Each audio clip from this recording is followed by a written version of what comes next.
But before we get stuck in, we've debated digital ID, haven't we, on this programme together? Many of you have told me your thoughts. You're not up for it. Well, I've got some bad news for you, because it looks like it is more than likely set to happen. Christopher Herb, our political editor, I can go live to him now.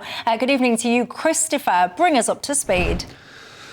That's right. I'm afraid for those who don't like it, it's coming. Probably announced as soon as tomorrow by the Prime Minister, Sir Keir Starmer. There'll be legislation requiring all adults, all of us over the age of 18, to hold a digital ID that can be checked by officials against a central database when we try and get work or other reason. Again, when you're being checked for your ID will become a crucial debate being debated in Parliament in coming months and years. It'll be used to track down illegal workers.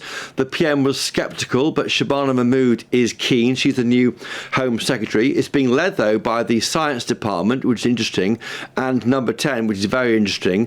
The view from the government, it seems, is that the number of ID cards you need, ID documents, maybe it's the passport, maybe it's the driving license, they can be faked at the moment. There's concerns that allows people who arrive here illegally to slip into our black economy and work illegally. This whole idea was originally dreamt up by the Blair government back in the late 2000s, then scrapped by the Conservative and Lib Dem coalition on civil liberties grounds. I'm not surprised. If you look at the detail here, the critics might say it's punishing all of us for a failure by this government to deal with the issue of illegal working and those numbers in their thousands crossing our southern border by a small boat. We're all going to have it. Concerns immediately by old people, pensioners. There are around 2.1 to 2.4 million people over the age of 65 who don't use the internet.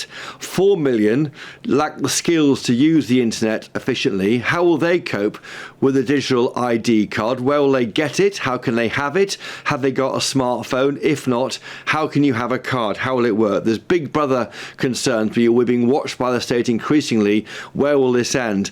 A huge, interesting battle is about to start. In the past few moments, I've been sent the response of Kevin Badenoch, who's the Tory leader. I should say it's interesting. She is not against this idea. She says this is an announcement, a desperate gimmick, and it will do nothing to stop the boats. She says there are arguments for and against digital ID, but mandating its use will be a very serious step that requires a proper national debate. Instead, it's a throwaway conference announcement designed to attract attention away from the concerns the government's got with Andy Burnham and Morgan McSweeney, the government's chief of staff. And again, they're struggling to enforce their one-in, one-out scheme, and that's why they're bringing this in. They say here only the Tories would have a plan to end the abuse, enforce the law and put British interests first by disapplying the Human Rights Act and deporting anyone who arrives in our country illegally. So fascinating there that the Tory leader, as things stand, is not against digital ID cards, because back in the day the Lib Dems were against it and the Tories were, and that's why the idea collapsed in 2010. What do you think? Have you had a random call lately from a strange number, maybe trying to sell you something or even scam you? If so, your info could be out there. That's because of data brokers, shady companies that scrape the internet for your personal details and sell them to marketers or even scammers. These days, scammers can even use AI to mimic your friends' voices and trick you into sending money. It's not just annoying. Data brokers often target vulnerable people with high-interest loans or sketchy offers. But there is a solution. Incogni, the sponsor of this video. Incogni contacts data brokers on your behalf and requests your info be deleted from their databases. And because your data can keep popping up, Incogni keeps sending removal requests to make sure it stays gone. They've just launched a new unlimited plan with custom removals. If you find your info on a weird website, just send them the link and their privacy team will work to get it taken down. Getting started is easy. Hit the link in the description, create your account and let Incogni handle the rest. It's risk-free for 30 days and you'll get 60% off an annual plan with the code GBNews. Take back control of your data with Incogni.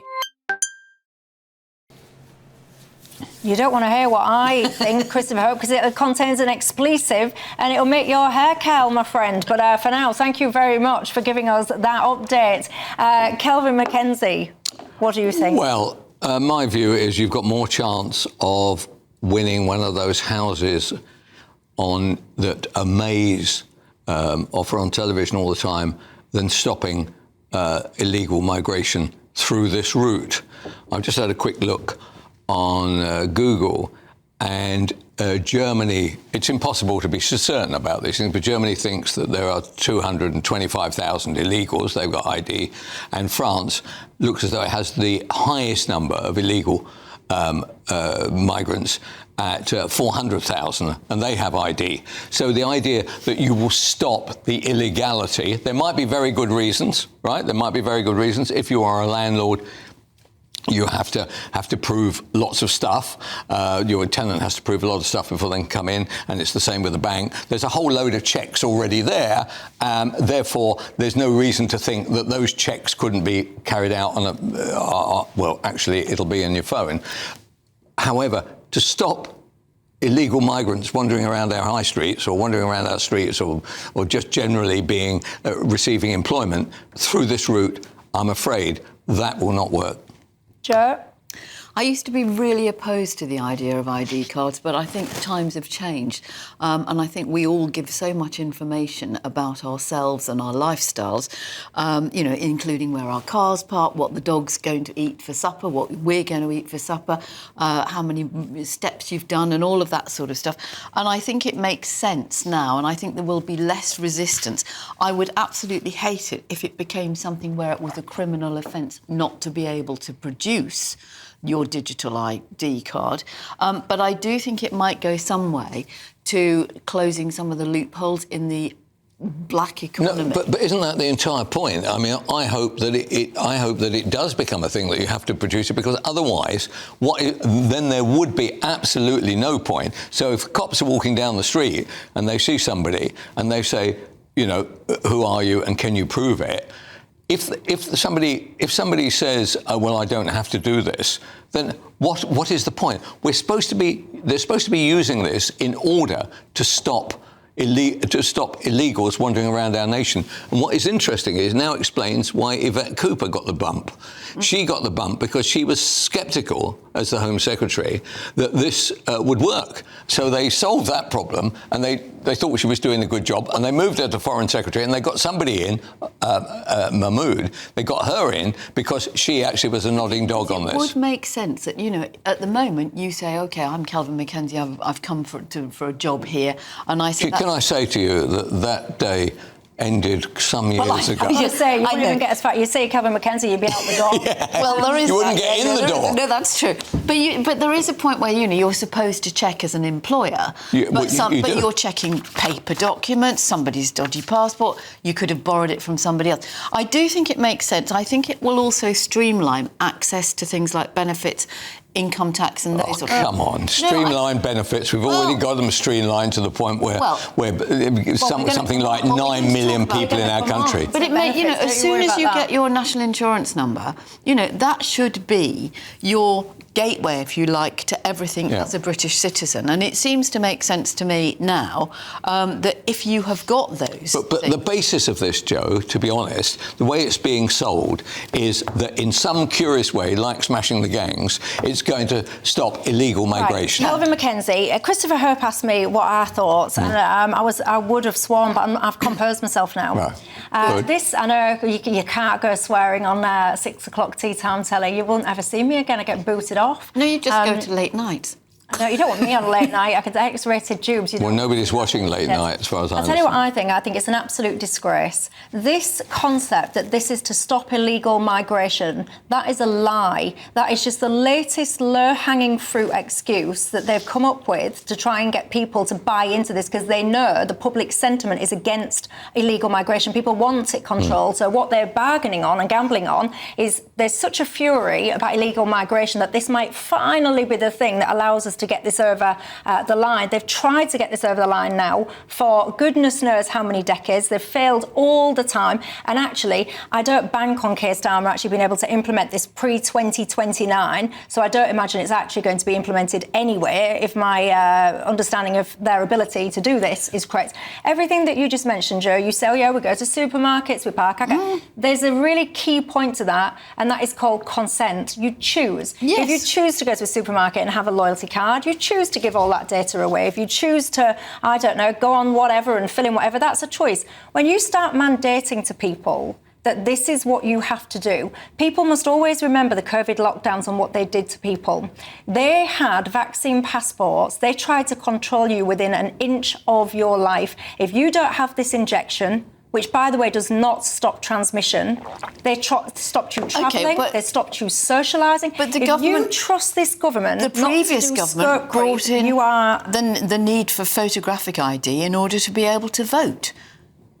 But I've got no issue. I've got no issue with you having to prove that you're eligible to vote. So if you based on a plethora of ID and everything that's available. Some people don't have passports. Some people don't have driving licenses. But then in that case, you can apply by choice. Again, the key word is choice. You're not mandated to vote. There's no mandate. You can choose to apply for an ID card if that's what you want to do. If we want to crack down on illegal working... Oh, right. How's that playing out in countries that have got, European countries that have got ID cards? It hasn't made the slightest difference. No illegal migration, no illegal I'm not working. saying, but it's not all about illegal migration. It's about an illegal... But that's the way it's being sold. I know, and I know that's Michelle's point, but it is, in principle, it is not a bad idea. Isn't it? I mean, I actually take Michelle's view on this, but isn't it the truth about the matter is that they can't solve the migration, they can't solve the illegal migration issue, they can't stop people coming across, they're not prepared to do the really tough, make the tough decisions, so they keep on making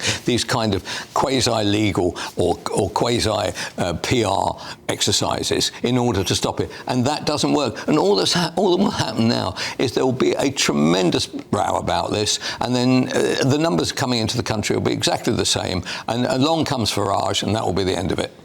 You mentioned about dissent. There's a protest, I know already, a protest that's planned for this weekend. There's many, many people that say that they don't consent to this. I think it is an absolute disgrace. How dare you? How dare you be so poor at your job when it comes to managing migration that we've already got to live with our communities and all the rest of it changed beyond recognition because of this problem. How dare you, because of your own inability, now enforce even more consequence onto law-abiding British